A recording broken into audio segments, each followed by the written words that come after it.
சாம்பார் பிடிக்காதவா யாருமே இருக்க முடியாது. அதுவும் இந்த மாதிரி பல காய்கறிகளை போட்டு பண்ணும்போது வாசனை டேஸ்ட்டோட சேர்ந்து உடம்புக்கும் ரொம்ப ஆரோக்கியம். தனியாக கறி கூட்டு அப்படின்னு பண்ணிட்டு இருக்க வேண்டாம். எல்லா வெஜிடபிள் குட்னஸும் இதுலேயே கிடச்சிடும். 1/2 கப் துவரம்பருப்பு எடுத்து ஒரு சிட்டிகை மஞ்சள் பொடி போட்டு குக்கரில் குக் பண்ணி எடுத்துக்கோங்க. ஒரு 3 கப் அளவு புளி தண்ணி கரைச்சி எடுத்துக்கோங்க. ஒரு பெரிய கடாயில் 1 கிளாஸ் தண்ணி சேர்த்து நறுக்கின வெங்காயம் முருங்கைக்காய் சேர்த்துக்கோங்க. அதோட 2 கீரின பச்சை மிளகா ஒரு சிட்டிகை மஞ்சள் பொடி சேர்த்து கலந்து மூடி போட்டு குக் பண்ணுங்க. முருங்கைக்காய் கரெக்டாக வேகிறதுக்கு கொஞ்சம் டைம் ஆகும், அதனால அதை முதல்ல போட்டாச்சு. இப்போ மற்ற கேரட்டு, உருளைக்கிழங்கு, பூசணிக்காய், பரங்கிக்காய் இதெல்லாம் சேர்த்துக்கோங்க. 1 டம்ளர் தண்ணி சேர்த்து நல்லா கலந்து மூடி போட்டு மறுபடியும் குக் பண்ணுங்க. இப்போது காய்கறிகள் பாதி குக்காக எடுத்து கரைச்சி வச்ச புளி தண்ணியை சேர்த்துக்கலாம். கடைசியாக கத்திரிக்காய், வெண்டைக்காய் இதையும் சேர்த்துக்கலாம். இது சட்டுன்னு குக் ஆகிடும், அதனால நம்ம கடைசியாக சேர்த்துருக்கோம்.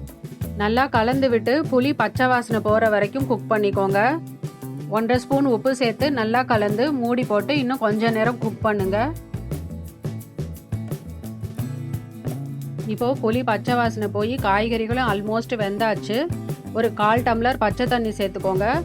ஒரு 5 டீஸ்பூன் சாம்பார் பொடி சேர்த்துக்கோங்க. இல்லைனா உங்கள் டேஸ்ட்டுக்கு ஏற்ற மாதிரி சேர்த்து கட்டி இல்லாமல் நல்லா கலந்து விடுங்க. இப்படி பச்சை தண்ணி சேர்த்து சாம்பார் பொடி போட்டால் அது கட்டி படாமல் ஈஸியாக மிக்ஸ் ஆகிடும். கொதி வர ஆரம்பிச்சுடுத்து. காய்கறிகளும் நல்லா வந்து ஃப்ளேவர்லாம் அப்சர்வ் ஆகிருக்கு. இப்போது அப்படியே கிச்சன் பூரா ஒரே வாசனையாக இருக்குது. இப்போது நம்ம வேக வச்ச துவரம்பருப்பை சேர்த்துக்கலாம். 1/2 டீஸ்பூன் உப்பு சேர்த்துக்கோங்க.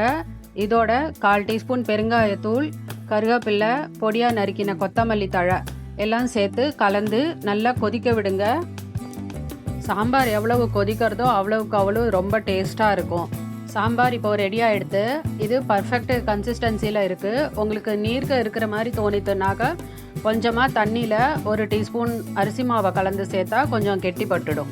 எனக்கு கரெக்டாக இருக்கிறதுனால நான் இப்போ இதில் அரிசி மாவு சேர்க்கலை. ஸ்டவ் ஆஃப் பண்ணி 1/2 டீஸ்பூன் கடுகு, ஒரு 4-5 வெந்தயம் சேர்த்து தாளித்து கொட்டினா சூப்பர் டேஸ்டி சாம்பார் ரெடி ஆகிடும்.